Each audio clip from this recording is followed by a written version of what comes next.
Ahmed Al-kadri, right? Or Qadri? Qadari. Qadri. Yeah. Well, Hamza, your last name's Invest. My Is that a tribe in Yemen? Is it? Maybe one day. yeah. Yeah, Guinea way like that. It's like this is a really hardcore tribe. Yeah. We only invest. Yeah, they only invest. Yeah. It's the Immigrant Unfiltered podcast with Hamza Ali. Ladies and gentlemen, I want to welcome Ahmed Al-kadri today. For those of you who know him, you know him. For those of you who don't know him, let me give you a brief intro. The guy is absolutely hilarious.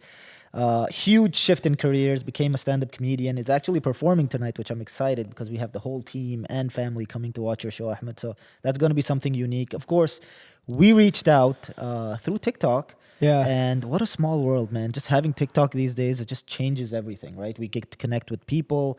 We get to do all this outreach, and just the world is just becoming a smaller place minute by minute. So please go ahead, give us a brief intro, man, if I missed anything. No, first off, your whole team is coming and their family members. No pressure at all. Sweet.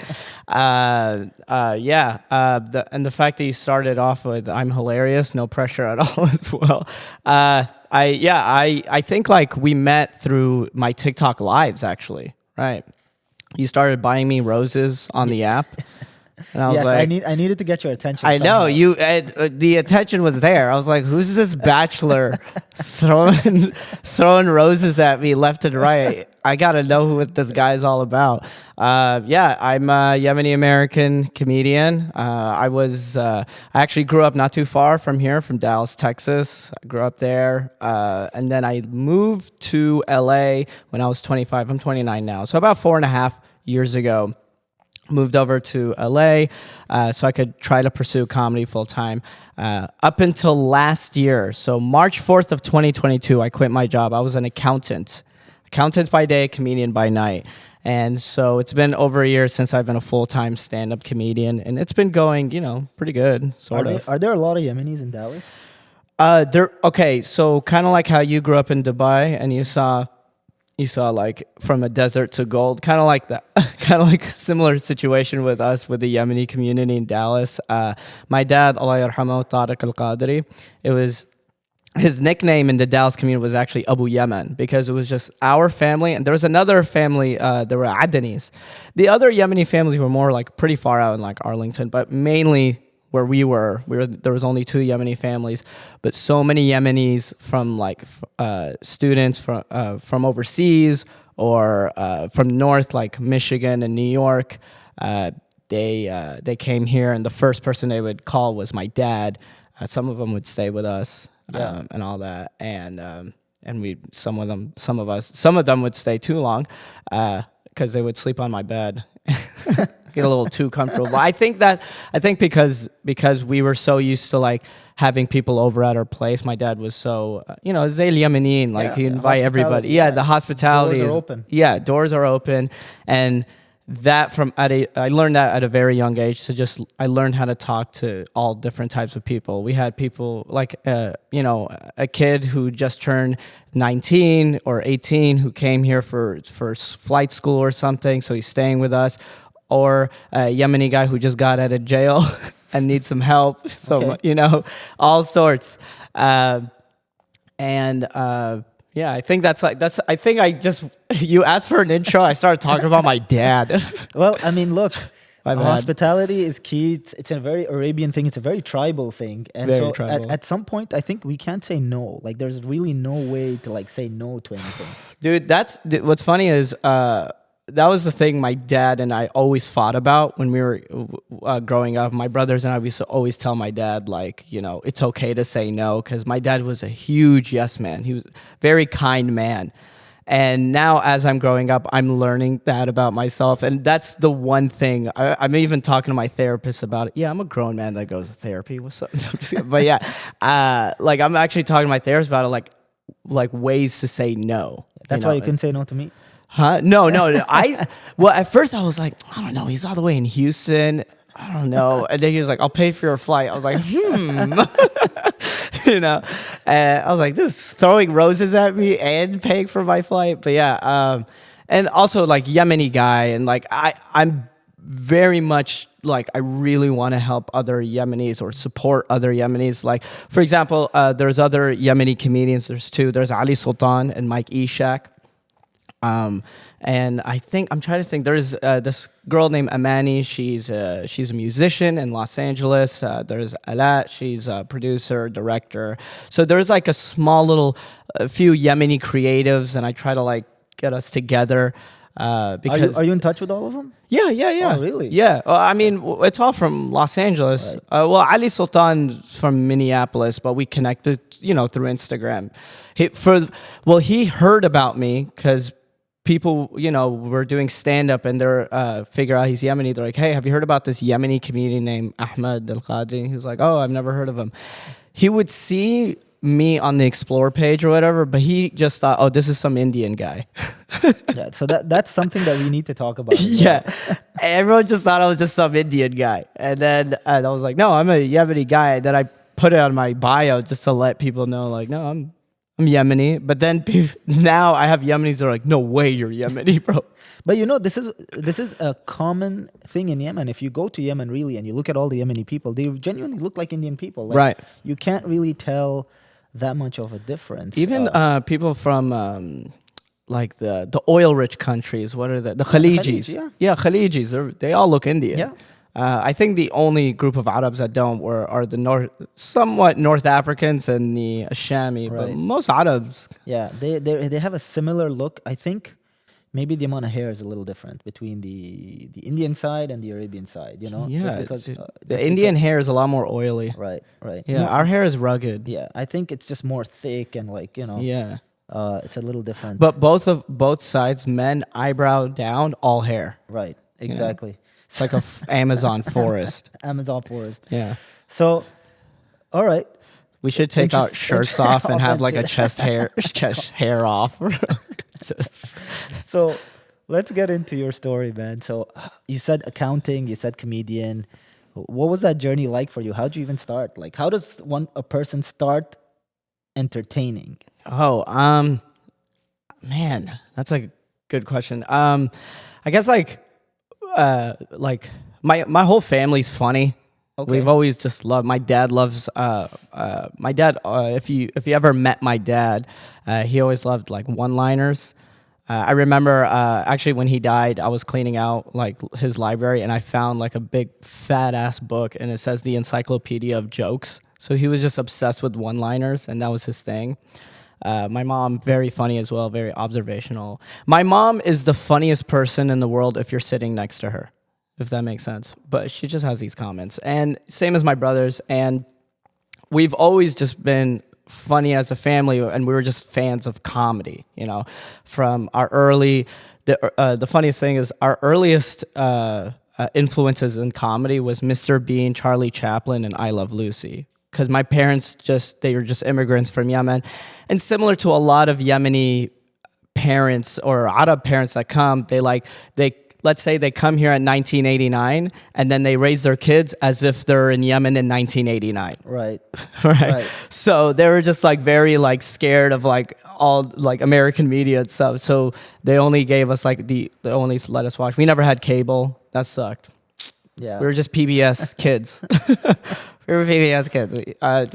So PBS, because you didn't grow up here. Yes. You know what PBS is? I do know, but enlighten me a little bit what it was back then. Basically, it's just public broadcast company, show or ABC, WB, just like the main channels. Cable had like MTV, Nickelodeon, Disney Channel, like all the fun channels that we didn't get to watch. So we ended up growing up like watching PBS cartoons in the morning, and then when my mom was cleaning and my dad wasn't home, we were watching Jerry Springer, Maury. Right. Just all the learning, talk shows. just learning pure American culture right there. You know, there, direct. Yeah, all I know is I grew up learning not to have a baby mama at a young age. So, and then what was I gonna say? We just loved like watching The Simpsons. I loved Conan O'Brien. That was like my favorite. Loved Conan O'Brien. And then slowly but surely, I started watching like old stand-up clips. And then I still remember this. 2008, I was graduating 8th grade, and my uncle got me the DVD for Axis of Evil. Ahmed, Maz Jobrani, and Dean Abdullah, Yes, right? Which was yes. like Mazin. that was like the first, because I was always a fan of stand up. I watched like Dane Cook, Russell And at Peters. this point, you weren't performing. You had no like. There was no intention. No, but I used to perform in front of my dad and my mom, and like I used to do so like my mom would watch like Egyptian movies or Turkish soap operas, and as a joke, I used to do impressions of that in front of my dad, and it would make him laugh so hard. And this was embarrassing. Like my dad would be with his friends, like Ahmed, ta'al, do the impression, don't do the impression, and I would bomb in front of his friends. And just like making my dad laugh was a thing, making my brothers laugh, just making people laugh was like was inherent in nature to me, because I knew if I could just make them laugh, then they can like me. I have this crippling desire to be liked, which is why I go to strangers and seek validation from them. But anyways, later, I remember like when I turned 18, I knew I wanted to be a stand-up comedian. This was my whole life. I saw myself being like an entertainer. I wanted to do, acting, stand-up, all sorts, just make people laugh. But it's crazy looking back at it now, because I was like, there's no white people. It's all white people. There's no, Arabs, Yemenis, like who are on screen. So I wanted to be like, I didn't want to be that one, but it was nice when Rami came on and Mo Amir, and shout out to them, like more Arabs and Hassan Minhaj and like more Muslims, Arabs, Desi started like coming on screen. So I turned 18 and I start college, and there was no way I could be like, hey, mama, baba, I want to be a comedian. And wait, this is still in Dallas. I'm still in Dallas. Okay. And I Googled best degree to get a job with. Accounting showed up. And I was like, all right, I'll just be an accountant. Like literally, you'll go through the Yeah, I was like, I'll just get my degree as an accountant. When I was in college, there was in UTD, there was this place called The Pub, and they had like a couple open mic sessions, and it was like all these slam poetries that took themselves seriously. And I remember this guy, he did slam poetry about his mom dying of cancer. And then they're like, all right, up next we have a comedian.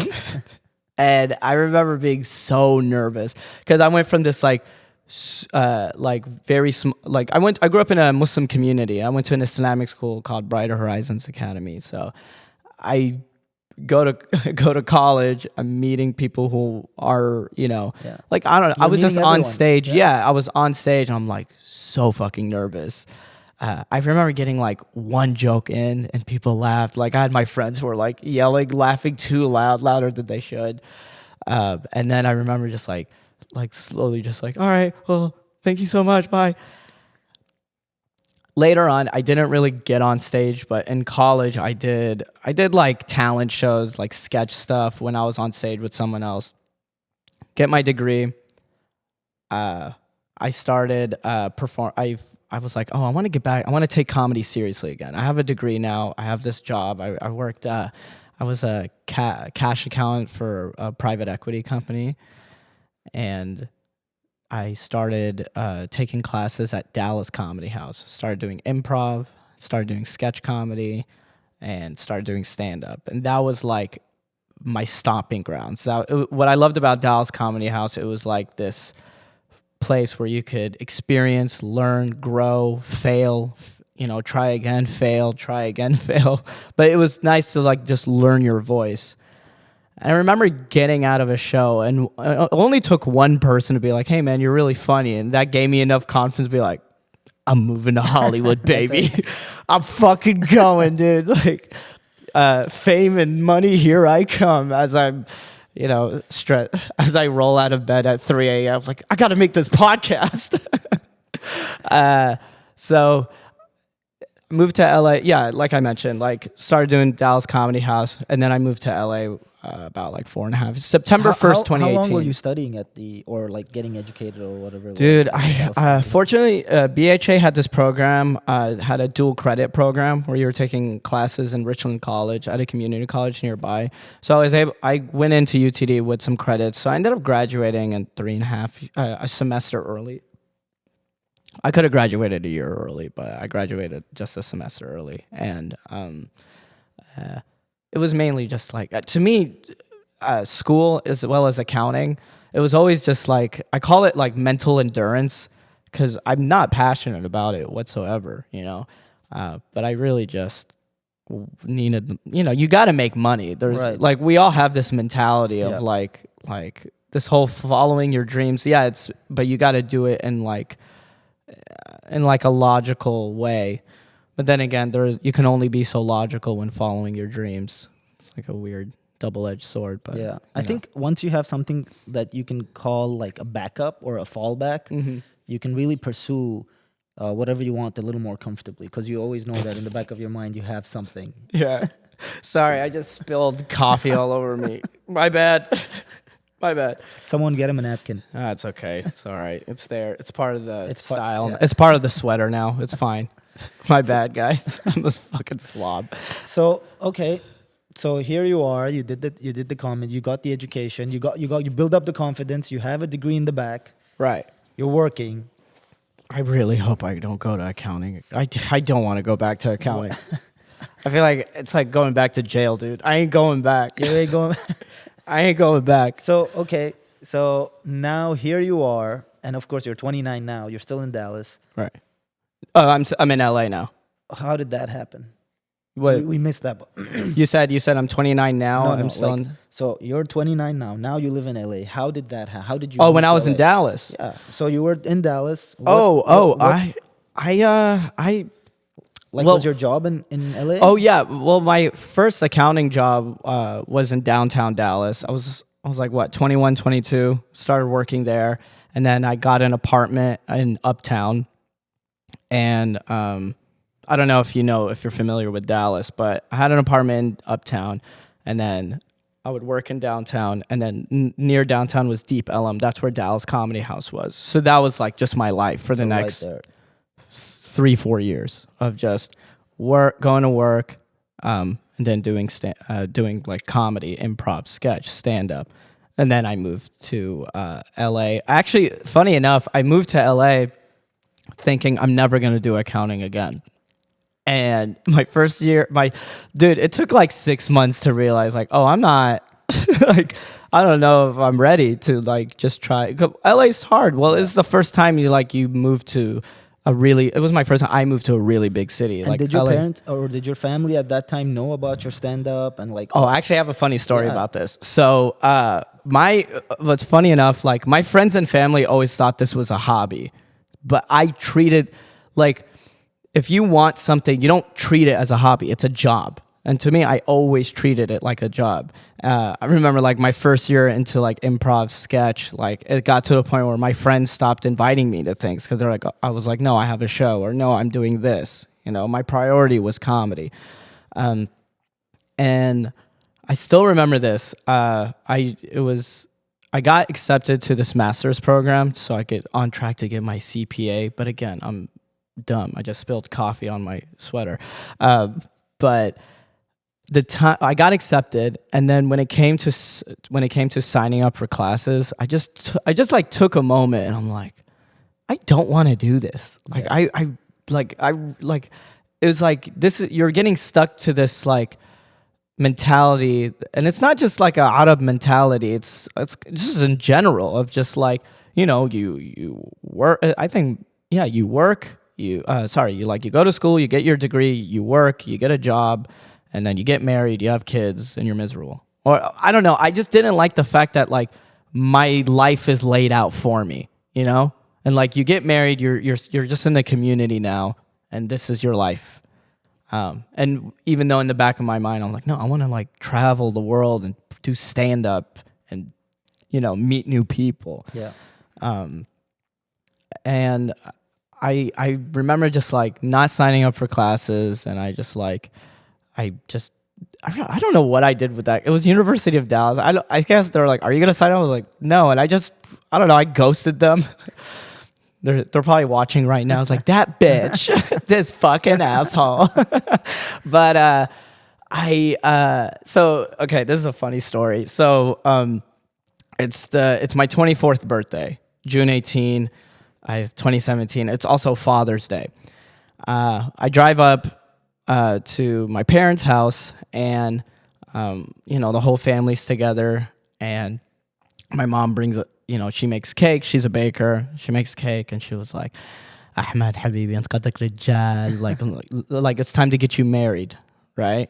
Right. And they were like getting ready, because at this point I'm 24 now. Right. You know, I you know how it is, the Yemeni culture. Abdurrahman, my brother's 22 and got married. But were you prepared for like a cake and like get married? Or? No. No. Yeah. No. Well, the cake, my mom just, she's a baker. She makes cakes. Got it. For follow Najat's Bakery on Instagram, guys.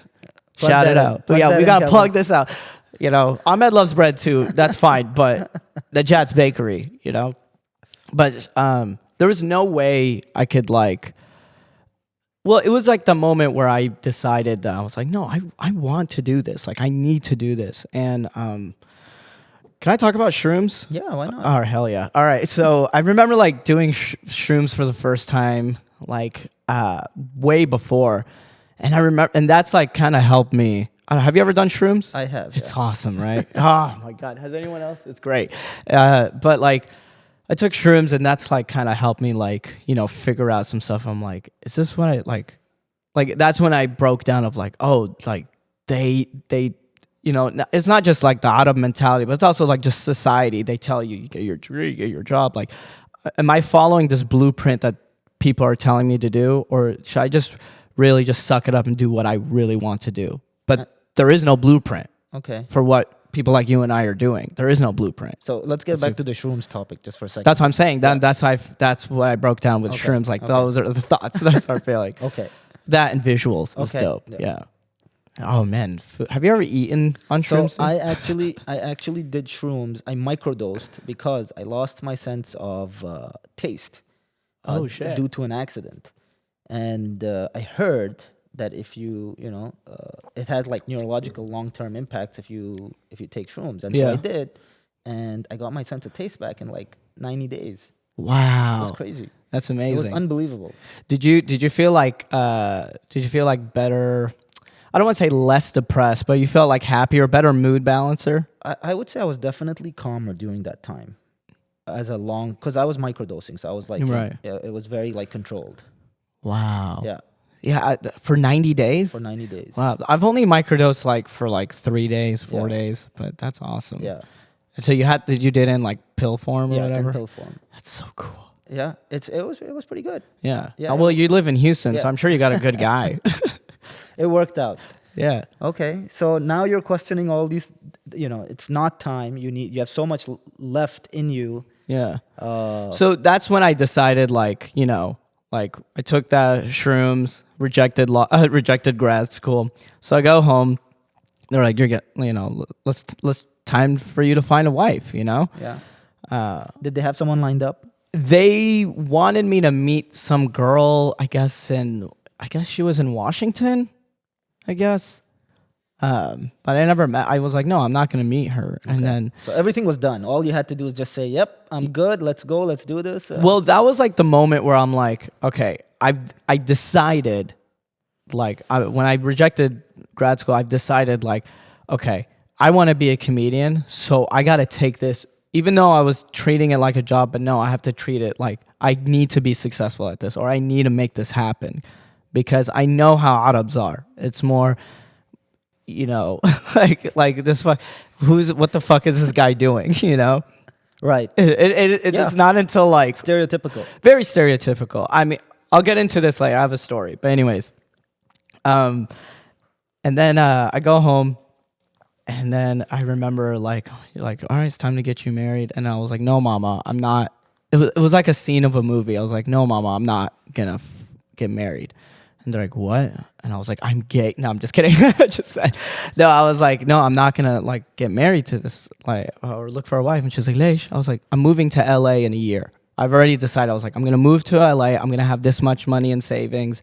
And I'm going to, I will finish. There was a sketch program that I wanted to finish. There was stand-up things I wanted to do. So I was like, I'm going to finish this out to give myself a year, and I'm moving to LA. And she's like, Leish, what's going on? What's there in LA? Like, did you find a job? I was like, no, I'm gonna pursue comedy and make this my full-time job. And that's when like everyone just stood silent. Abdurrahman and Hamza, my brother, oh my god, like they're just like, oh, like shit's about to go down. You know what I mean? It's going down. Yeah. You're like, oh shit, right? And even my dad's like, oh, just like he had his phone, like putting it right in front of the eyes. And then my mom, you know, when an immigrant mom says something in English just to get the point across, she was like, "انقطك رجال ومعك شغل بعدين شي تروح بهذل نفسك حالة حالك until you're not even funny." Yeah. And then my brother was like, "Oh, like, she called you a bitch." Like, oh man, and like it was funny. And then my dad, like, alhamdulillah, like my dad was always understanding. Even though I had Arab parents, they were never like helicopter parents. They were never like on my ass about anything. So my dad was like, listen, I know you're smart, you work hard. Just like, you know, remember who you are. Remember you're Yemeni, and, you know, remember you're a Muslim. And, you know, just know that like when you're on stage, you're representing us. And I was like, yeah, of course. Because like at this point, I was like, I can't hide the brown on my skin. Right. Like I know. Granted, am I the best Muslim possible? I'm like, not really, but you got Hassan Minhaj for that, dude. Yeah. but at the same time, like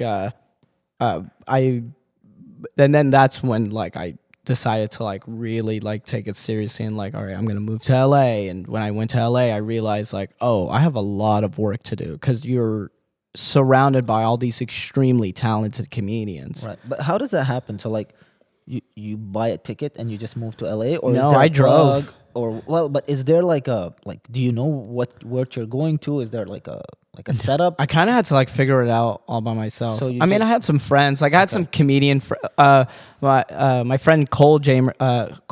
Wow, Kevin Colin. Wow, white names, man. You gotta. Yeah. It's hard to mix up. But anyways, Colin Jamerson, who was also at Dallas Comedy House, we were like, hey, dude, I want to move to LA around, you know, September of 2018. He was like, yeah, let's do it. So we found, we met up there. His aunt was like on the west side of like Marina Del Rey area. So we like stayed with her for a couple nice days. area. Yeah, she has a nice area. Yeah, it was. Oh, and I think his aunt was like a teacher. So, but she's been in LA for many, many years. So she was able to buy a house in Marina Del Rey that time. But you know, we stayed at like the back house area, like sleeping on like an old couch, and we were just looking for apartments. We found an apartment in North Hollywood, you know, and as soon as I got there, I just hit the ground running, straight up. Like I moved and I started hitting open mics, started meeting other comedians, and then my savings, credit card debt, I was like, fuck, I need to start making some money.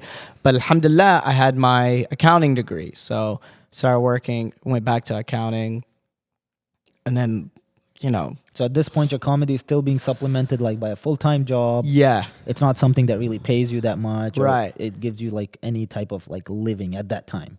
Stand-up? Yeah. Oh, dude, you're not making that much money as a stand-up. Like even like now, I'm not making like a ton of money, but I'm making like enough to get me by, enough to like pay for my bills, enough, just like a little bit. But I mean, but that's how the industry is. Like when I quit my job, my friends who are full-time stand-up comedians, he was like, my friend Mike Falzone, he was like, you're gonna have good months and you're gonna have bad months, and the feeling of am I gonna be able to pay is never gonna go away. You know? I think that doesn't go away at every level. Yeah, Especially as immigrants, like coming to this country and that being imprinted almost in our mind. You know what I Right. mean? when did you immigrate here? So I moved here in 2013, end of 2013. So technically, like beginning of 2014. And I have a really interesting story. I actually lived. So that's Zara. You met her. Yeah. So when I came to this country, her mom opened up their house, and I lived with them for 9 months. And I lived with them for 9 months until I like got my bearings and tried to figure out what I'm gonna do.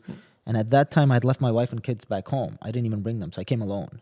And after 9 months, I was like, okay, guys, I think I can bring you here, and we can kind of do something. So yeah, I came here in 2014. Wow. Did you have an American No, passport? no. I went through the whole immigration process. Oh man. and it was very painful. You didn't marry anybody. No, I didn't marry anyone, Yeah. man. I I didn't go the typical Arab route. Yeah. Yeah. Yeah. Damn, like marry a white woman, divorce, no, man, none break of your that. wife. So I was married when I came here, and my Right. kids were born there. So the reason actually I came here is because my kids have the Yemeni passport, and I was like, look, if there's one thing I've learned, it's that I need to give them a better passport. Oh, And dude. so I went to the embassy, the U.S. embassy in Dubai, and they gave me a visa to come here. And I was like, okay, all right, let me come and see what I can do. And then when I came here, then went back, then did the business thing and business visa. It was just a whole like 10 years of like pain, you know? Wow. And yeah, and very like the recently we got that immigration. resolved. Yeah. Wow. Yeah. Dude, I'm gonna be honest. Having an American passport is the shit, dude. That's the shit. Yeah, you I know? just got back from Istanbul, Yeah, yeah. and then I went in that country like like a fucking beauty pageant. Just like, dude, it was awesome. I Yeah. felt like the hottest girl there. I even though like, funny enough, I'm gonna talk about it on stage. When I was flying back to America, I got randomly selected, Of course. for extra security screening. And I was like, good to be back in my country, America. At least you know they're working. Hey, at least they're doing something right. All right. And then you moved here. And then you mainly just do like real estate. So I initially, when I came here, didn't know what I was going to do. I had real estate background. I was an agent. I was a power agent in Dubai. So like I sold like millions of dirhams in transactions, and I was a hard worker, and I worked from a very young age. Right. I came here, I was really lost. Like what does one, so it's similar. That's why I was curious as to how your California journey began, because my America journey began very similar, you know. I met these two guys, believe it or not, out of Tel Aviv, and they helped me kind of, you know, walk around and tour and look at things. Did you tell them you're a Yemeni Jew? Yeah. No, I just told them I'm from Yemen, and they were like, "Oh yeah, come with us." It's really interesting how that ended up working out for me. I'm not in touch with them anymore because you know it's been a long time. Right. But I still have them on Facebook. I see them, you know, with their families, and like they're here. Obviously, Yeah. they're not in Houston. And I remember one of the guys I met. I don't know his like Israeli name, but his American name was Zach, and he was like, This is Zachariah. he's like, "Don't worry, over there they make us hate each other, but here we will be best friends." I was like, "All right, whatever that means, Dude, man." that's love, man. And I'm like, I That's don't know good. what that means. And he's like, oh, don't worry, I will show you. And really, he really opened his books, showed me. I didn't end up pursuing what he was doing. What was he doing? So at the time, he wanted to build residential homes. And then he ended up doing what you call today, back then Airbnb didn't exist. It wasn't a thing. So we had something called corporate housing. So if you wanted apartments, you called a corporate housing company and they would find furnished apartments for you. And then Airbnb came and disrupted that entire business, and that business is like completely disappeared. But like, for example, Houston, you have a lot of people that come here for medical, and those people want to need a place to stay. They have cancer, they have this, they have that. You know, they come from the Gulf, they come from other countries, and so he ended up in that business. Wow. And then I ended up starting a fund because I didn't have enough money, and I was like, okay, now how do I hustle my way around this problem? Figured out I could get investors, and then just grew from there. But you grew up in Dubai, so you already came here knowing English, right? Yes, I think my English was very good. I'm sure. Yeah, Your English is very Yeah, good. my English was very good. I wouldn't say it's as good as it is today. Yeah. But it was still very good. Yeah. Right. Yeah, for sure. Nice. And then, yeah, you already knew what you were doing, and that's smart. Yeah. Well, sort of, to an extent. You know, like you had to figure out cultural and, you know. Yeah. What was like when So- you moved to Houston particularly? So What was I like initially moved to California, okay, where? Irvine. Okay, I had an uncle. Oh, there's so many Arabs there. No, so I had an uncle. He did real estate in Irvine. So I came initially to Irvine, and Irvine is very much like Dubai, beach city, money. You know. Yeah. Came to Irvine. Decided, okay, this is easy. It's gonna be an easy transition for my kids, for my wife, and I have my uncle, and he does real estate there. So I'm gonna. This is my place. I went back home. Flew back to Dubai, with the intention of coming back to Irvine. But then my uncle had a stroke, and so my aunt picks up the phone and tells me, "Hey, look, you can't come to Irvine anymore. You need to figure yourself out." And that's when Zara's mom, my other aunt, Yeah. calls me and says, "Hey, I live in this town called Katy, Texas. You want to come take a look?" I was like, "What the hell is Katy, Texas? You know, You're right. I live in Dubai." Yeah. Ended up coming to Katy, Texas, and you know, it took some time, but we figured it out. Nice, Yeah. nice. And then like you had to buy a car because you're Oh, in Texas. And you Dude, believe it or not, I put 90,000 miles on my first car, and I owned that thing for like, what did we own it for, 2, 3 years? By the time we had put 90,000 miles on it, just driving it everywhere for real estate, like looking for Wow. opportunity. Oh, there's a land here. Okay, go take a look at it. Once I remember, because I used to play the Dubai card. So when I came in, they'd ask me, "Where are you from?" I'm like, "I'm from Dubai." So the realtors would really take me they're like, seriously. oh wow, yeah. They wouldn't know like I didn't have, You're Yemeni. and so they didn't understand. Yeah, you had that to part. hide the thoughts in your back pocket.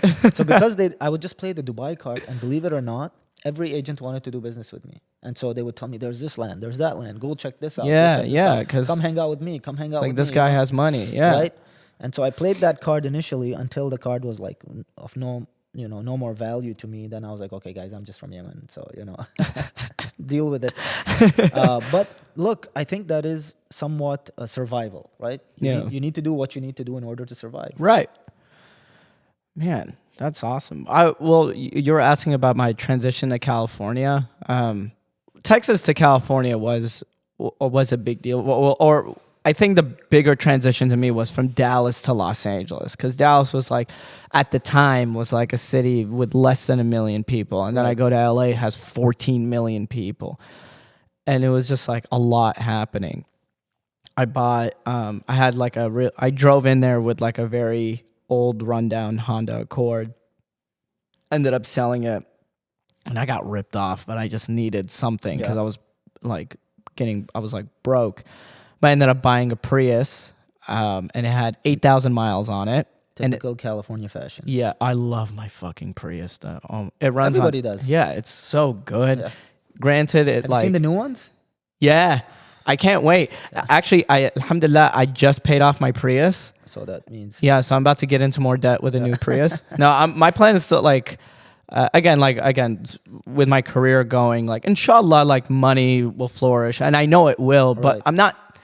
I'm not doing it for the money. I know my dad, alhamdulillah, he raised me and my brothers like very hardworking, and we're very like motivated, and I know if I didn't choose comedy and I chose if I wanted money, I wouldn't have chosen comedy. I would have chosen a different industry and would have made mad money. All right. But I love it's the you passion, love and I what you won't do. be happy.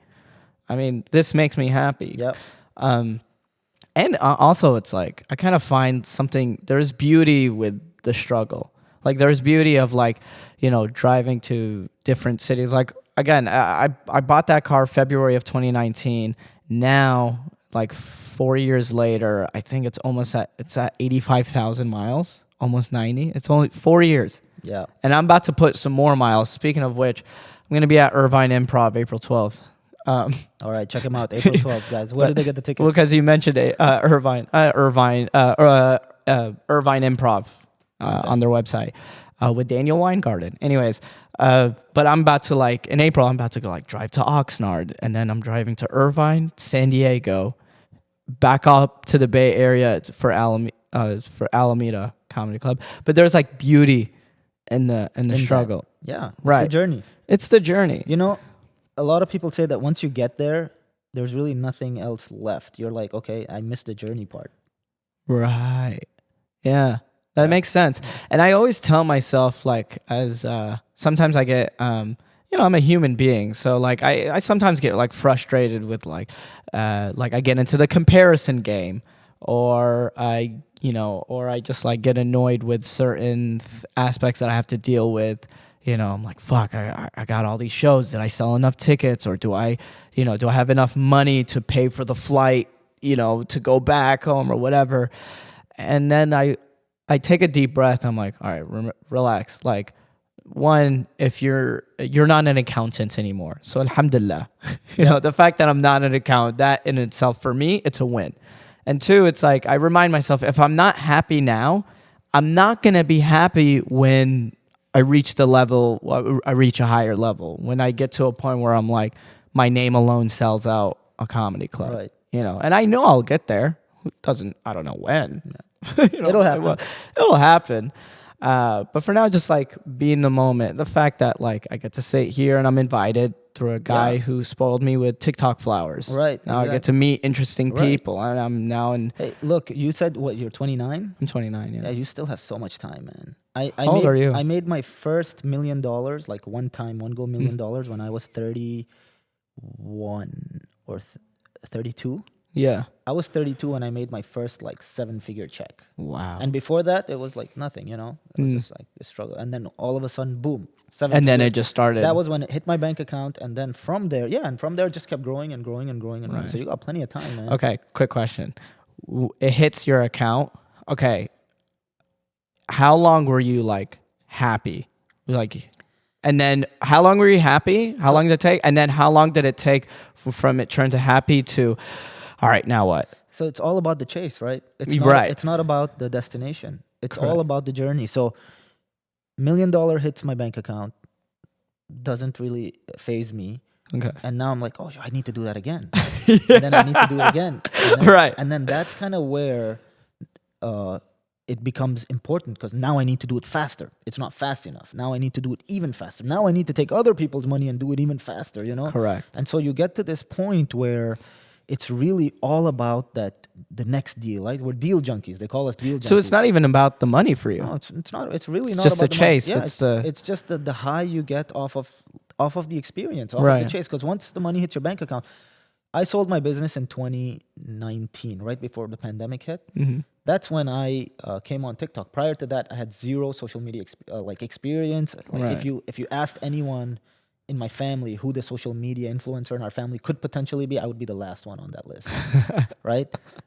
Sold my company, needed to find something else, and then so again I was back in it, and that's why we can't stop. Like every day we have new things happening, because it's all about that. It's just exactly like what you said. Yeah. That's what brings you joy. There is no better feeling than walking in on stage in front of a room of people who don't know who the hell you are, and then make them laugh, and then you leave. And like, that's my favorite feeling, from who the hell is this guy to I'm a fan of that guy. And that to me is, that's what I seek beauty in. Like Jerry Seinfeld, he talks about it, where he was like, I miss the days where I get on stage and nobody knows me. Because that's to me what's like this true comedian. Right. But now, even like Kevin Hart mentioned it, where like I get on stage and I don't even know if they're laughing because what I'm saying is funny, or they're laughing because it's this mask of, oh my God, Kevin Hart is right in front of me. Right. So you'll get there. Yeah, but for now, I'm chilling. You know what I mean? You're good. I'm rocking stained sweaters, baby. Hey, look, whatever makes you happy, you know. Right. And if it brings you joy, and this is the journey that you've chosen, then you know you have to own it. Correct. Right. Yeah. So let's talk about California.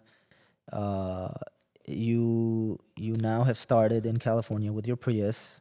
That now has a lot of miles on it, and you're gonna buy a new one.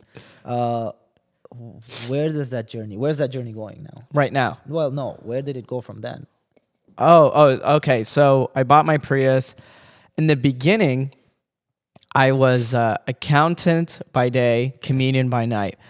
There was a period my mom had surgery, and like for her shoulder, so she couldn't work.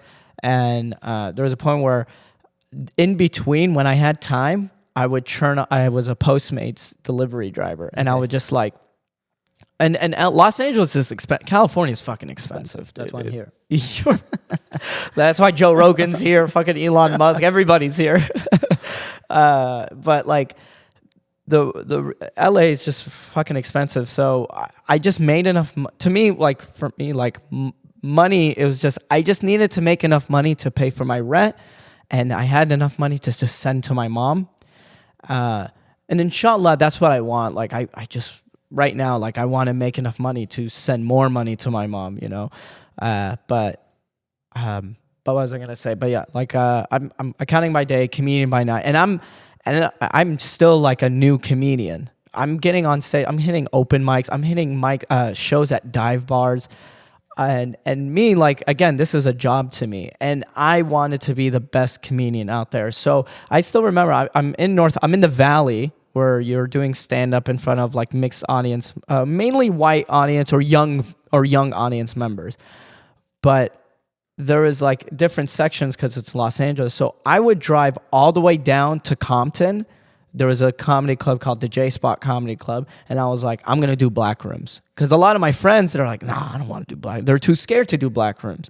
I was like, no, I need to do black rooms, because if I can make them laugh, like then I'm a good comedian. And I've had the best sets of my life there, and I had the worst sets of my life there. But that's what I love about black audience. They were very honest. Same with Mexican crowds. So I was driving to East LA, and there were some spots there to do all Mexican rooms or all Latino rooms. And and I put so much fucking miles on my Prius. And in between, if I had extra time, I would just, turn on Postmates and just do some deliveries, try to make some extra cash. And then the pandemic hit. Alhamdulillah. I was working for Robert Half. Have you heard of Robert Half? They're a temp agency, but I was working under them. I was like a salaried SPS program. It was like a salaried professional. I'm going to be honest. I was so broke when I asked for the job, where I accepted like $21 an hour, which in hindsight, I should have asked for way more. LA. But in LA, I was getting paid $21 an hour. But to me, I was like, alhamdulillah, I have a job, I got paid to just I worked, got off work, and because I was like a temp, a glorified temp, I was like working, I'm living in North Hollywood, but I would be working downtown Dallas or all the way in Marina Del Rey. And this was pre-pandemic. So the traffic was so bad, I didn't even go home. So there would be so much there would be a lot of days where I would wake up early at 7 a.m., go to the gym, and then go to work. And then I want to come back home to 11 p.m., midnight, because I would get off work. I would either go to Groundlings. It was a improv school there. Or I would just be hitting open mics or driving around. I would take naps in my car and then get up and then, continue on. And just continue on. And then pandemic hit, and alhamdulillah, I got, I was employed. I got they connected me with this job all the way in Santa Clarita for this medical company called Advanced Bionics. But they got me the job right before the shutdown happened. Okay. So even Robert Half laid off a lot of employees, but fortunately for me, I had a job with them. So they just gave me a raise of, not to brag, $22 an hour. Yeah. Dude, bitches were all over me, baby. I'm just kidding. But comedy was came to a halt. But I was still, again, I'm hungry. I started a Zoom a weekly Zoom meeting with my friends to write sketches and stand up jokes. And expenses are low, so I just saved money.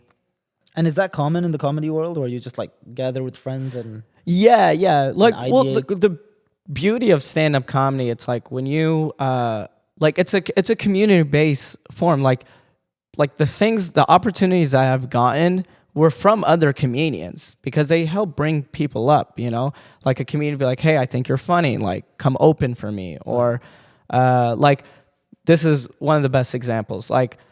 Pandemic hits, and then at the end of 2020, my roommate Colin at the time decides to move out, and I post on my story. I go, hey, looking for a new roommate. Ryan hits me up. At this point, Ryan, he got into this new thing called TikTok that came out in 2019. He was smart. He saw what it is, and he got into it early. So by the time, he was already at 2.7 million. But it was so funny because he responds to my message, and then I was like, oh, cool. And then I was like, by the way, since when the fuck did you get 50,000 followers on Instagram? He was like, oh, I've been on TikTok. And then I was like, oh yeah, I opened TikTok in 2019, but I didn't really think anything of it. And then he moves in, and he was like, hey, let's start doing videos. So he's like, because we've always been friends for years, but during the pandemic, he moved to St. Louis, but he wanted to move back to LA. And then he was like, dude, he basically, I joke around, but he basically put a headlock. He was like, get into TikTok. He was like, dude, you're hilarious. So it's, again, he he basically, like, we moved in together, and he didn't need to help me or anything, but it was mainly like, you want to do videos together? I was like, yeah, for sure. And I still remember this. The first week of us living together, I was like, hey, I have this idea. And basically, maybe y'all have seen this, but it's a video of like when you're in a rush, but prayer first. And basically, I'm like in a rush. I'm like, oh shit. And then my white roommate is like, you forgot to pray. I'm like, oh God. He's like, northeast. I'm like, and then I like pray fast. And he's like, that's not how you pray. And I just like yell, shut up. And I run out. Popped off like 6 million views or something. I was like, oh shit. Like, you know what I mean? Save that, like that high feeling. Right. Oh shit. We ended up moving to a better apartment. And then, we just started like doing videos together. And TikTok like really helped me, like started pushing my stand-up career with not just me, a lot of my friends. Michael Blaustein, he popped off through it. Who else? Not my friend, but his name is Nimish Patel. Very, very funny comedian. Yeah, we've actually been to one of his shows. Oh, nice. When he came. Yeah, he's great at crowd work, isn't he? He's pretty funny. Yeah, he's very funny. And who else?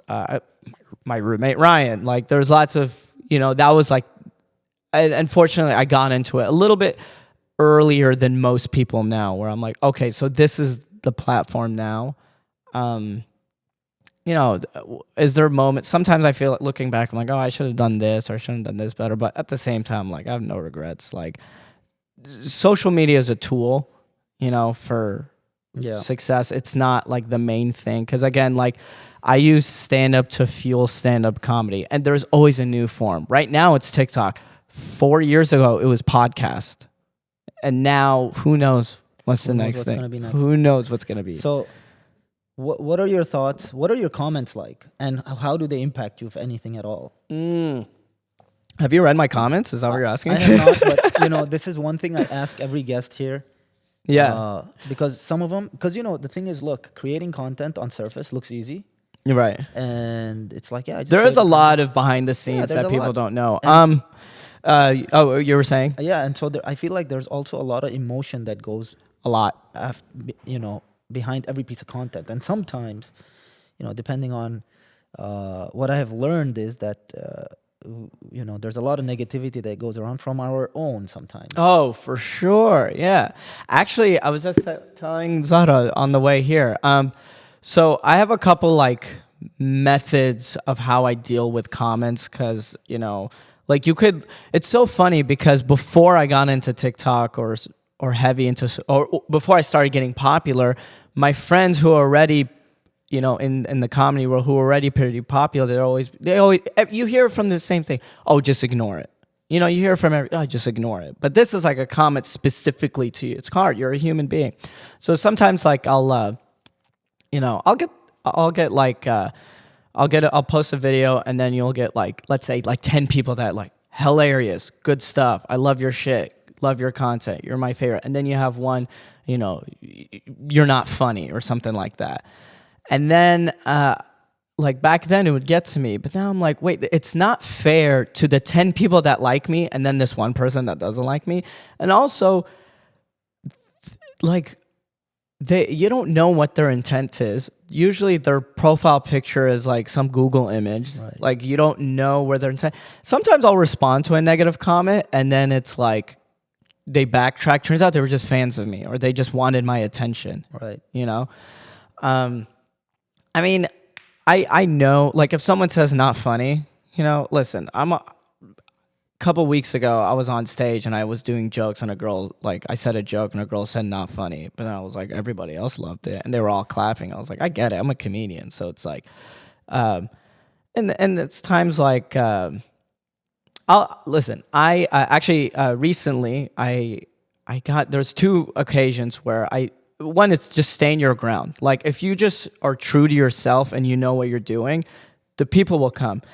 I stood my ground. There was this one, I was live and this one person, you're not supposed to make jokes about religion. And I'm like, I can make jokes about anything I want. All right. Isn't there like a thing with comedians where you could literally say whatever you want, and as long as it was in that context, there's no chance of you like winning a lawsuit or something? Losing a lawsuit.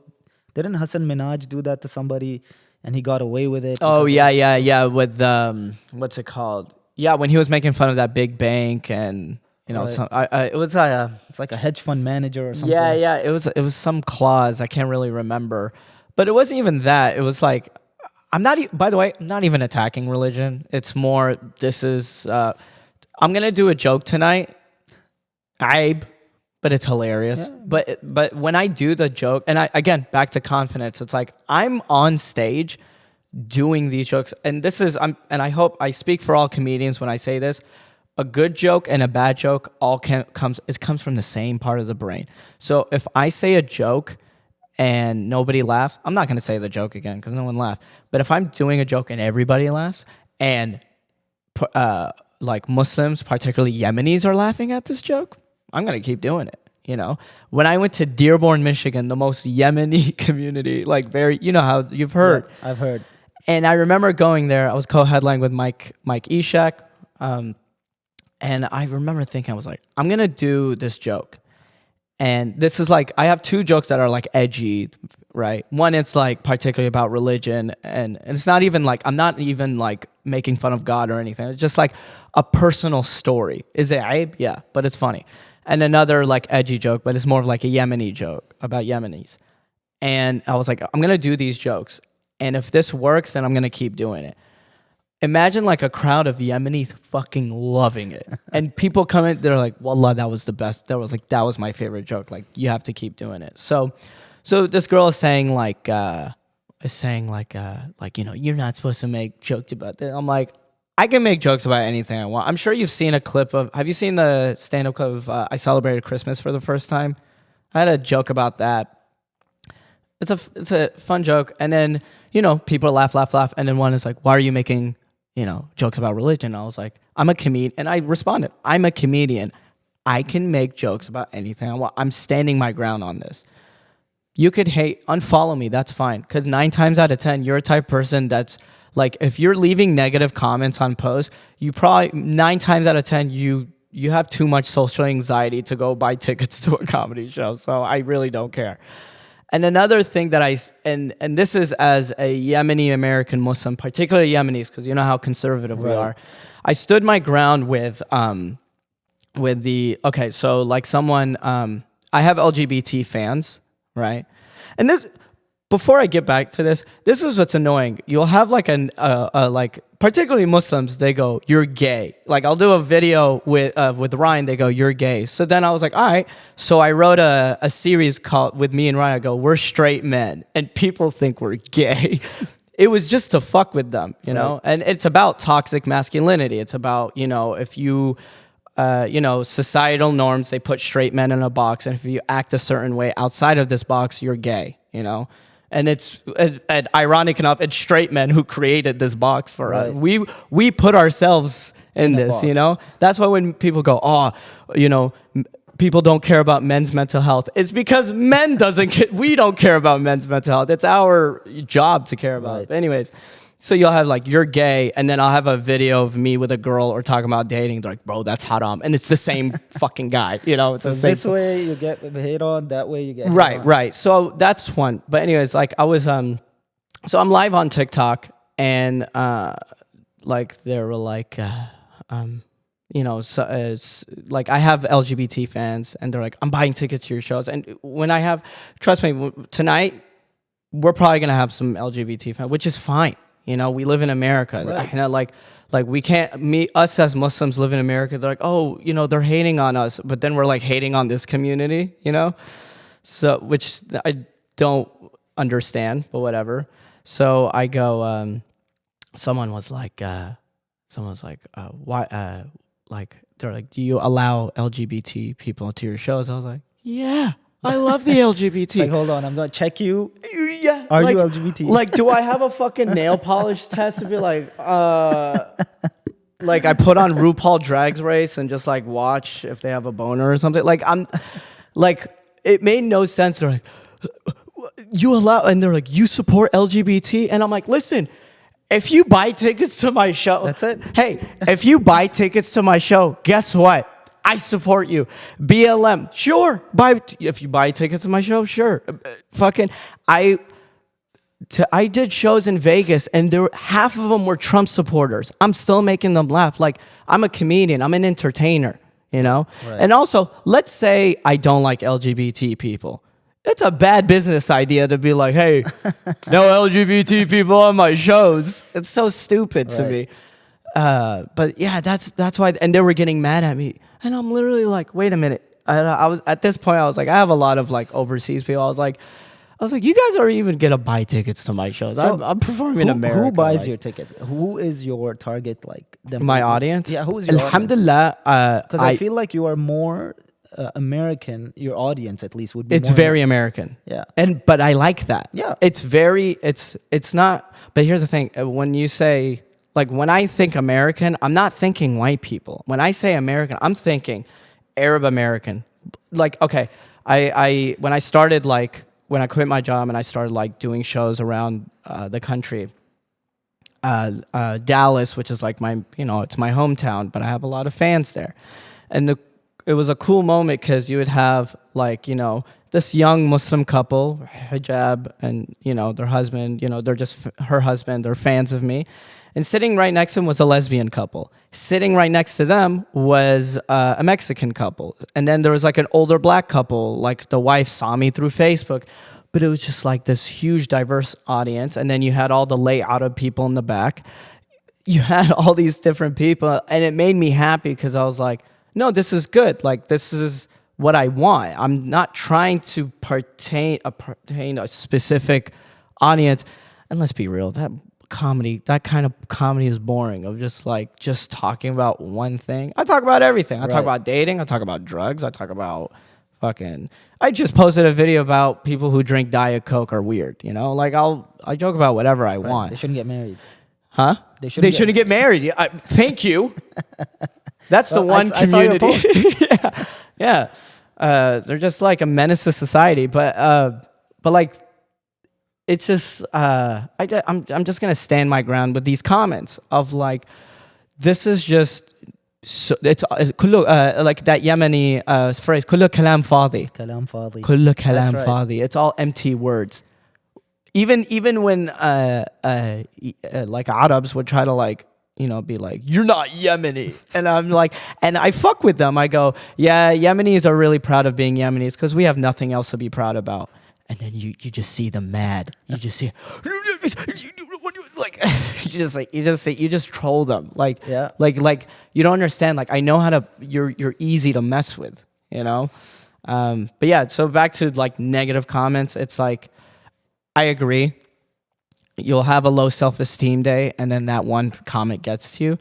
But in the end, it's like, kulla kalam fadi. Even Gary V. Radiallahu anhu, he said, no, I'm just kidding. He was like, there's gonna be a little bit of hate with that one. Yeah, that's fine.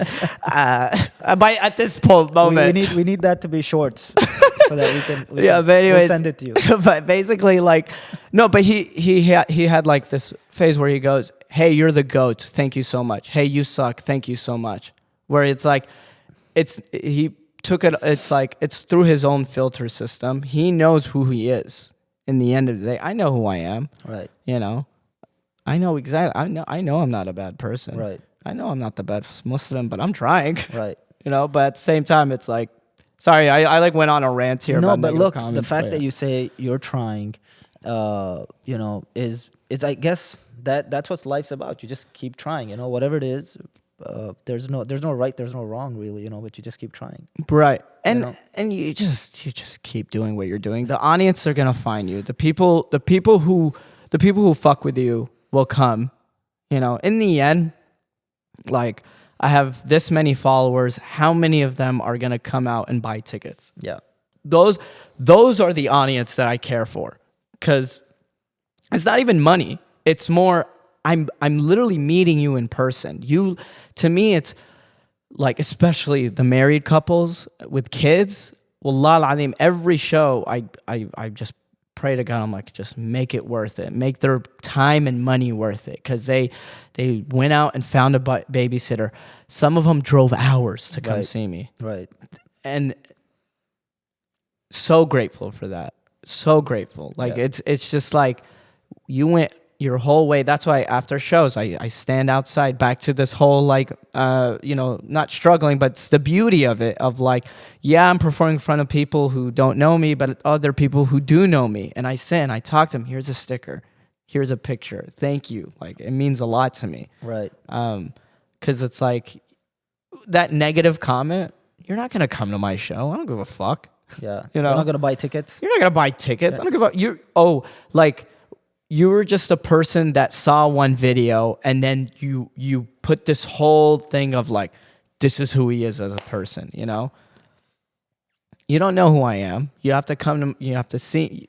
Same as like every internet persona or person you see. It's like kind of like if even you, like it's like people can assume who you are and say it, but then, you know, I meet you in person. Right. I say, who's this Jack the Yemeni dude? P90X king. Yeah, if you're older, if you're I think if you're over 37, P90X is probably a good balance. You don't need to do anything more. Right. Because at 38, things start to break. Man. Do you do yoga? Do I do yoga? I love yoga. I don't have patience, man. Dude, get it. Just try it. Try yoga for try once a week. We've tried yoga. What would you say? We need to try some other kind of yoga then, in that case. I'm going to try Pilates, though. My wife does Pilates, so I'm going to try Pilates with her. I'm excited for that. You're going to get a tight-ass core from that. Yeah. And a tight ass, hopefully. Hell yeah. Nice. Oh, yeah, dude. Nice. All right. Dude, so we got better content for this. Now you're going to get more views. So, all right. Let's go in the world of comedy, the world of entertainment. You know, forget about the comments for a second. Right. And what is that journey even like? Like, you're here now. Obviously, social media has made a huge impact, I'm assuming, on your reach. Yeah. Your shows, I'm assuming now, are more widely, like, people are aware of them. Where does that go? Like, as in, like, right now? Yeah. Honestly, just back to what we were saying about, like, the chase. Just keep growing. You know, trying new things. I think, as you know, Ryan is like moving back to St. Louis. So Ryan, your roommate. My roommate. Yes. And you know, the past 2.5 years, obviously, I'm doing my own shit, but there was a lot of times where, you know, I love sketch writing, so a lot of it were just old sketches that I've had in the past that I like refurbished to like TikTok content. Like, there is a video that I have where. You know, I called it Children of Immigrant Parents PTSD. And basically it's Ryan goes, hey, is this your sandal? I'm like, oh my God. Like, you know, it's like, hey, look at this new belt. I'm like, oh my God. Like, I wrote it years ago when I was in Dallas Comedy House years ago. And I was like, oh yeah, what if this like, I was like, yeah, like we see a sandal, we like, we freak out or whatever. And I was like, oh yeah, like, let me write this. Or the fast prayer. And then like, I was like, wouldn't it be funny? And the funny thing with the recent series that we did was like Arab roommate. I was like, wouldn't it be funny if I just like, like Ryan has been living with me so long. He's basically an Arab guy. So it's like he went from, you know, like certain words. And then I was like, oh, what if he's like my dad? What if he pretends to be my mom? Oh, what if this one, it was so funny when I made him become an Arabian fuckboy. He's like, come on, we got to go to the hookah bar and sharmutas are waiting for us. Can you put on some Drake? And like, it was so funny because you could see like some Arab girls who were triggered.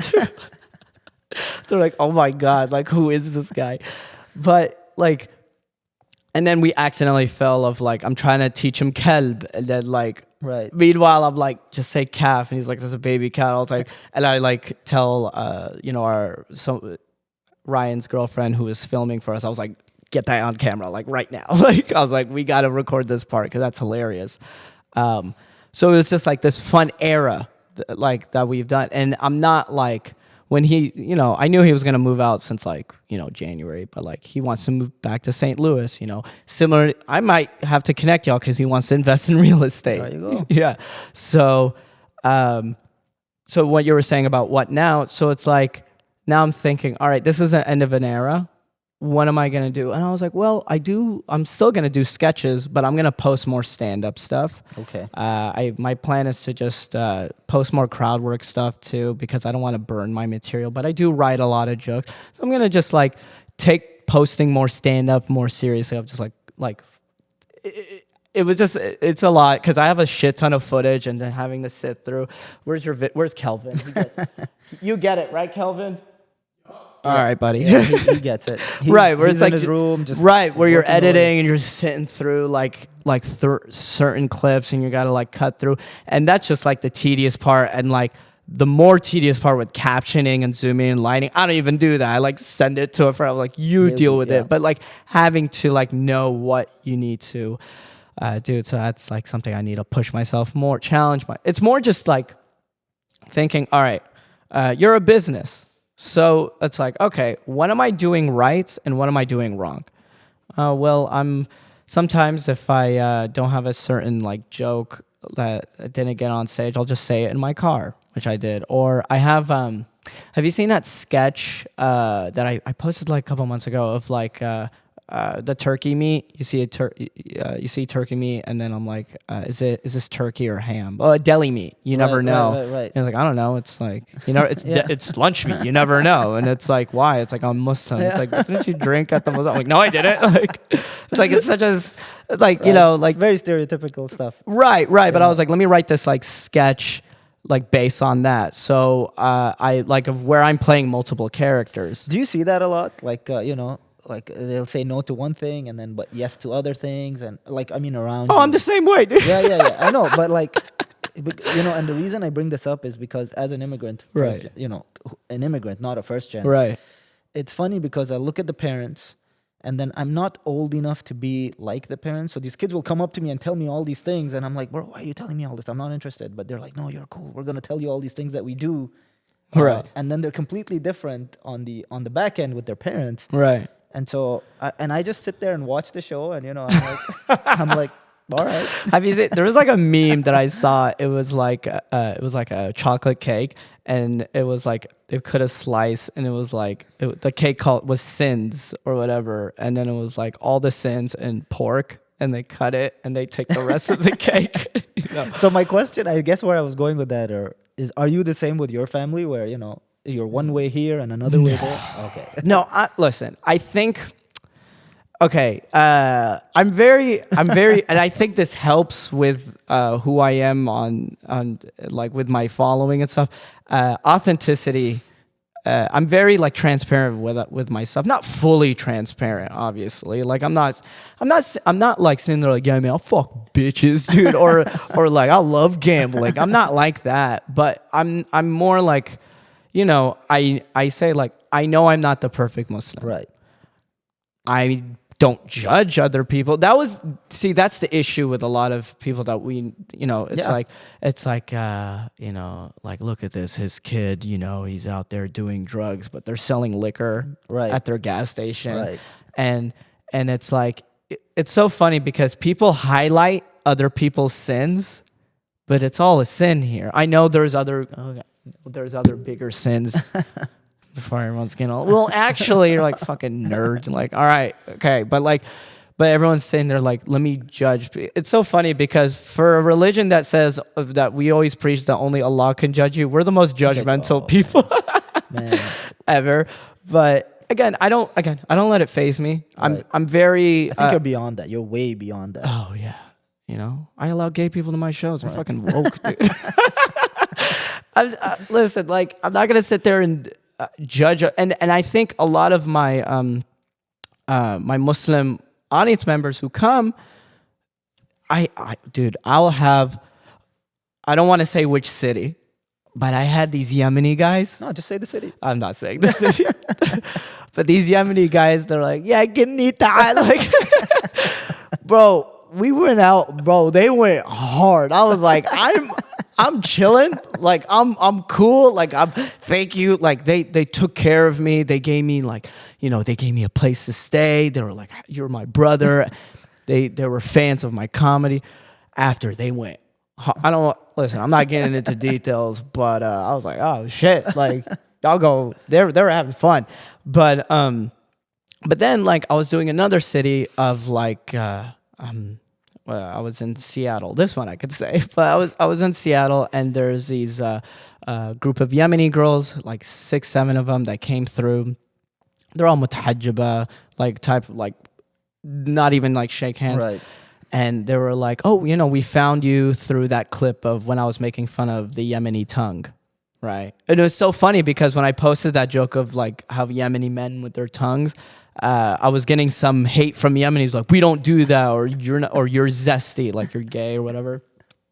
And like, but it was so cool because I was like, even though I got negative comments, I got these people to come to my shows. The negative comments, they're negative. Right. Who gives a fuck? Yeah. I got people these girls didn't even comment on my video. Right. But they came, they bought a ticket, and they were so like very respectful, and some of one of them she brought me the honeycombs with cheese in it. Not sabaya. Is it called sabaya? I actually don't know. No, is it sabaya or khaliyat al-nahl? Why am I blanking out, dude?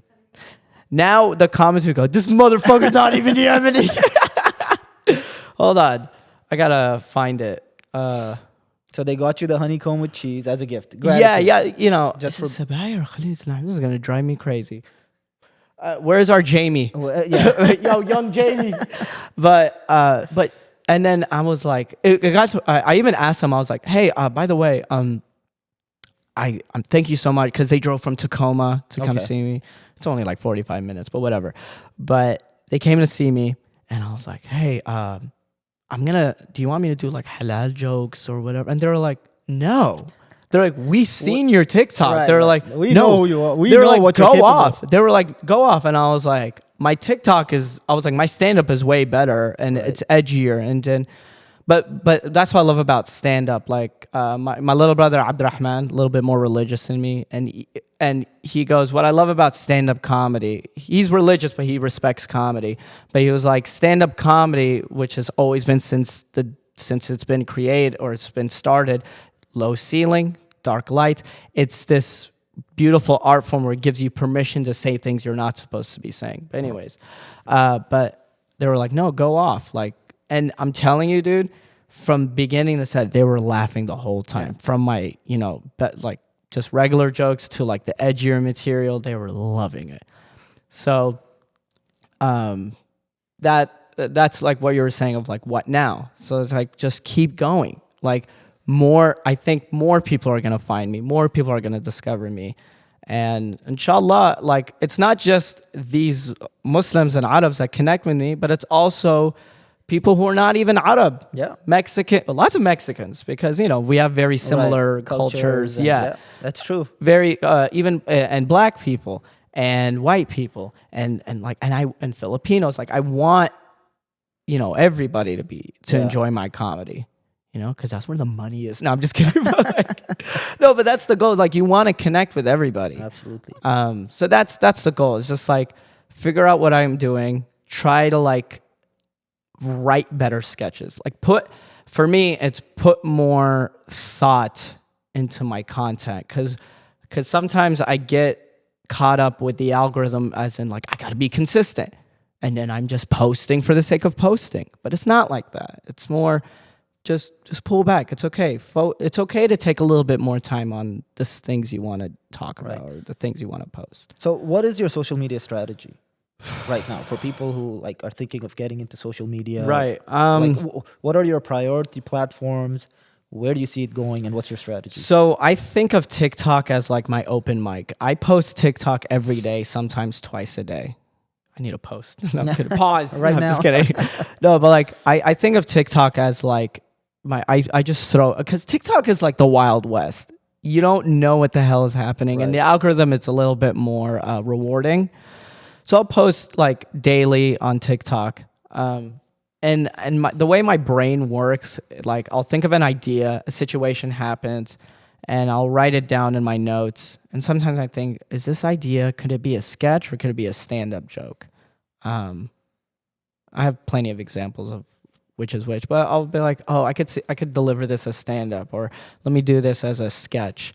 And then if it's a sketch or for a piece of content, I'm like, how am I going to shoot it? Should I just talk about it in my car, or should I act it out into a scenario? Like, what are ways to film certain things? You're not always right all the time. you're just trying things. So that's what I love about TikTok. It's this thing that you could just try. So TikTok is number one. TikTok is my main thing. And then after, I have an app called SaveTik. And then because I'll like edit on the app sometimes, or I have InShot that I'll like edit the videos. But I like TikTok systems. It's easier to shoot and post on that. And then I'll save the video through SaveTik. It won't have the watermark anymore. And I'll post it on Instagram. Sometimes like I'll post at the same time because I know it's really good. All right. And then I try to like use the other platforms. So it's like TikTok and Instagram are my main ones. And then I'll be like, okay, these are doing well. Let me post it on YouTube Shorts. And then I'll post on Facebook as well. And I'm trying to like keep up. Sometimes I slack off with YouTube and Facebook. You're like, oh yeah, I gotta fucking post. You're like, fuck. Like, but fortunately, like earlier this year, I have two assistants. One is to help me with like emails and bookings for stand-up career-wise, and the other, shout out to Andy and Ann. They were hardcore breadcrumbs. Okay. My fans. All right. And they came. They're like, what can we do to help? Because they've just been supporting me for so long, and I trust them. And Anne, she's helping me like run my podcast. I have a Monday Fun Day podcast. When you're in LA, you got to come. For sure. You will man, love I'm it. Down. It's a fun podcast. But, and you know, we set up a schedule and she basically handles everything on that.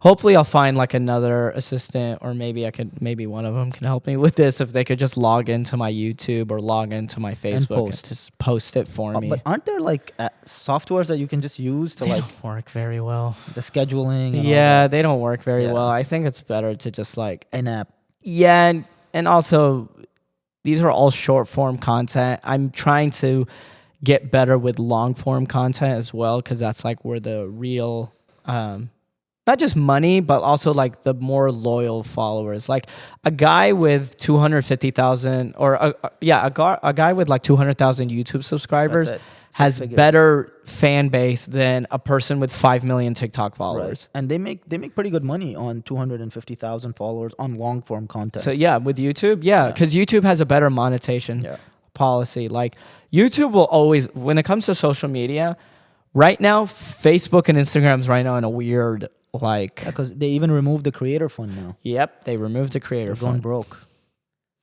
Yeah, so dude, and that it's funny because I used to make, and this was after they dropped the amount. I used to make way more money, and then they dropped the amount of money that you make, and now they're not giving you money at all. I mean, they just couple days ago they laid off like 10,000 people. Yeah, 10,000 employees. So Facebook and Instagram finally might come to a halt, because they've just, for the longest time, they've just been just taking ideas. Snapchat stories, take it. And TikTok, take their reels. Like they're just taking. But you know, they could come back now because of the whole TikTok ban or whatever Biden's trying to do. Yeah, because of I've heard about security. Yeah, because they have all of our information and stuff. Just like everybody else. Khalas, TikTok, make me famous. I'm a slave for y'all right now. No, I heard about that. What do you think? Do you think TikTok will get banned? At first, I was like, oh shit, is it gonna really happen? But at the same time, I'm thinking it's a publicity stunt. You know? Yeah. Like maybe they're trying to, like when I say or a stunt in a way where they're trying to get more money from TikTok. It's like a PR stunt. A PR stunt. That's the word. Gosh, look at us. We like complete each other's sentences. Yemenis who speak better English than Arabic. Huh? I'm saying Yemenis who speak better English than Arabic. Yeah.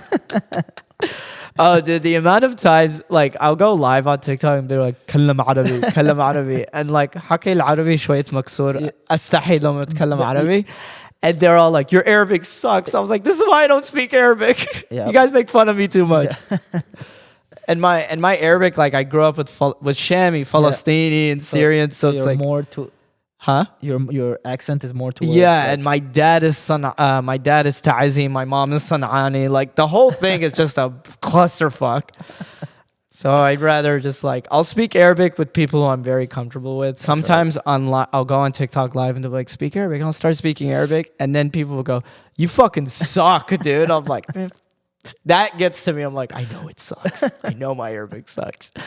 But you mentioned something. I interrupted you. What did you say? It was like something about social media and So, PR so stunts. yeah, TikTok, PR stunt, they're gonna get banned. And then where's everyone gonna go? I think they're just gonna focus on YouTube Shorts and Instagram. Dude, we have so many fucking options, dude. Like where do we I go? didn't even get into Snapchat yet. Yeah, I don't even know what that is. My kids use it, but like I don't know what purpose it serves in today's world. I really don't know. Don't worry about it, Hamza. Go make another $1 million. Don't worry about Snapchat. Yeah, buddy. that's kind of what I'm. My rush is that where's the next $1 million? Yeah, there is no like, and it's kind of like I'm comparing the algorithm to the stock market. Anybody who tells you that they know how the algorithm works, they don't know. Then maybe they like kind of like Warren Buffett. Like he because of his experience, he kind of knows certain things on how to how to predict the stock market or whatever. But I guess like the main thing when it comes to content, to answer your question, to content creators or people who want to get into content creating, it's like stay consistent. Every once in a while, like when you're getting low views, sometimes like for me, sometimes like I'll have like I'm posting consistent and I call it a flop era when shit's just not doing well, and I take a step back. And I'm like, well, is it funny? Is it good? Like, what's the quality of this video? Like, is it good enough? And you gotta like be like super honest with yourself, and that's the beauty with like similar to what stand-up comedy forces you to do. You become so self-aware of who you are on stage. So when you're posting content, it's like, yeah, I'm being consistent, but it's like, yeah, but like you're consistently posting shit. That's what I'm this is something I'm telling myself. So you're basically saying quality over quantity. Yes and no, because you want to post because you want to be consistent, but remember, quality comes out of the quantity, So like the more you're posting, you're just getting better. You're in this practice, and it's like there's a difference between being consistent and then reviewing what you're doing. You know what I mean? Yeah. So I'm thinking like, all right, I posted this. How did this pop off? Well, I'm saying these certain subjects. I have an example. I wrote a joke about astrology.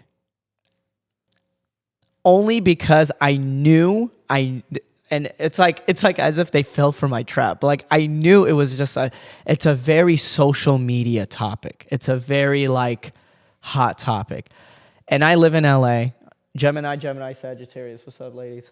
But like I was like this. I'm gonna write this joke, and I know I'm gonna get on stage. I'm like, every time I tell people my astrology sign, which is a Gemini, and then I just knew some girl's gonna say something, and then boom, let's just talk to them and make it work. Right. And I have it pinned on my profile. Like but that's what popped me off on Facebook. Like that had like millions of views on Facebook because with content, people want to relate. They want to be like, oh my God, I'm a Gemini, I'm a Sagittarius. And then you have like, oh, the astrology doesn't even exist. Or like, it didn't matter. It just needed people to be like, oh, let me put my 2 cents in Put this. the algo to work. Just get it, you know what I mean? Like get it to work. Like, so I knew this was a hot topic. Let me make it. I wrote the thing about LaCroix and Diet Coke. Right now, people are like, this is a personal attack, or I love Diet Coke, or you know what I mean? And I'm just going to leave it there because I know in the future when another video pops off, people are going to start seeing this. Right. And in my other video, like right now, when the Arab Roommate series started picking up, people were looking at my other videos, and then they started seeing my Captain America joke that popped off, or my suicide joke that popped off, or it was like an old podcast where my friend Jonathan kept saying Ahmed, and I'm teaching him how to say Ahmed. Very random videos that are all just like now they're in the Ethernet. Yeah, but that's what I'm saying. It's your library. Quality comes out of the quantity. Right. When I posted it, I knew it was funny. Did it not do well in the beginning? Yeah, but I was like, I know there is something there. I trust myself. And sometimes, like, especially with TikTok, I will post something and I'll do a review, and I'm like, you know what? I don't delete it. I private it. Right. Because you want to keep the likes. Yeah. And also TikTok doesn't reward the deletes apparently. Yeah, it doesn't. So Instagram I'll delete. After a certain while, it's like, I'm not proud of it, or like I can make a better version of it. So I'll go ahead and delete it. Or if it's just too many people that were like pissed off at it, which I understood. Okay. Like it's happened like once or twice where I'm like, I know one this of is those. edgy. And then I was like, yeah, that's what I thought. Delete it. But hey, I'm not, you just Hey, play look, the it's game. all part of content creation. It's right? all part of the game. Yeah.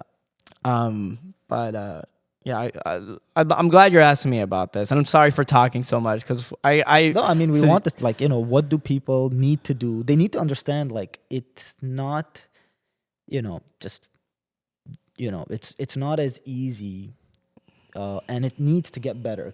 And consistency. Right, you're is key. trying. Yeah, it's consistency. As you post, again, quality comes out of quantity, and there are moments where, like I'm doing very well. Let's say like my career wise, from stand up to content creating, everything's going well. And I like to think it's kind of like Louis C.K. He had a really good analogy about this, where he was like, when things are going well in my career, and I'm thinking, it's like blackjack. You're winning, the cards are in your favor. You're like, oh man, I'm fucking winning in blackjack. I know how to play blackjack, Right. but you don't know how to play blackjack. Right now everything's in your favor, but lately, but then you're gonna get to a point where it's like you're getting fucked right now. I don't know. When it comes to gambling, I've played blackjack once or twice, and I was like, not for me. Not for you. But only, and the reason why I remember it was at a work party, and I was working for this private equity firm. They took us like they took us on a work trip, and they gave everybody $50. And that's it. And I remember watching the movie 21, and I was like, let me try to count cards. And then I was like, hold on. I was like, here's this $50. And I was like, High roller. fucking badass, bro. Hey, $22 an hour, baby. But like I remember I was like, okay, this is the money that they gave me. I hope like I'm not getting in trouble for this. And I'm not like, I don't like gambling whatsoever. I only like to gamble with myself, but anyways, so I like played blackjack, but it was just nice to like learn of like, oh, this is the feeling. And then, I went to Vegas to do shows, and my friend, Lonnie was with me, great content creator. And I was just watching him play blackjack, but it was just interesting. Like then hearing Louis C.K.'s analogy of like, oh yeah, like this is exactly how it is with the algorithm or your career. It's like, you only have so much control, Right. So just worry about the things you have control over and just let go of the things you can't control. Khalas. I posted this Khalas. video. I'm proud of it. I think it's funny. I think it's good. Let's see how it goes. Okay. Well, that's good. And then the next day, let's see how it goes. Let's see what happens. All right. Well, And try to be relatable. Sorry, that's the last thing. Right. Try what is something that the people would be like, oh my God, I drink Diet Coke, or oh God, you know what I mean? Like, you know what I'm talking about? I know exactly what you're saying. Right. It's like You have to relate, but the chances of putting content out there and being relatable is like literally 50-50. right. Like you're good. You have a 50-50 shot of it being Yeah. somewhat, But I try to make it funny. More. Yeah. Like, well, first it's like when the idea comes, I go for this. It's a lot of it's from personal experience, but it's like here's this funny thought. How can I make it connect with the audience? And that's what I love about stand up. It's like I have this idea. How can I make it connect with the audience? How can I and if it connects, that makes them laugh, and Yeah. the better you Right. like work on it, and then you try. get better from there. You work. Man, experience, blah, look. blah. I know you have a show you need to get to. Oh yeah, what time is it? Oh, it's 7:08. And we're Nice. super excited to be there. So I'm gonna cut this short. I want to thank you for being Yeah, here. thanks for and, having me. Taking the time to come and meet me and talk to me, and it was really good. And once again, thank you from me and the entire team. Yeah, for man. being Shout here. out to your team. They're all great and hot. Nice. All right, Zara, we're definitely gonna need him on season 2 for sure, because I feel like we haven't had enough, and we could talk for like hours. For sure. So season 2, seal the deal. Hell yeah, dude. Count me in. All right. And with that, thank you, man. Thank you. Really appreciate your time. Yeah, thank you for having me. Follow me on Instagram, Ahmed Loves Bread. You know, and if you have any questions, shoot me a DM. And if you have any negative comments to send me, don't send it. I'm sensitive. No, Send them kidding. to me. Yeah, send it to Hamza.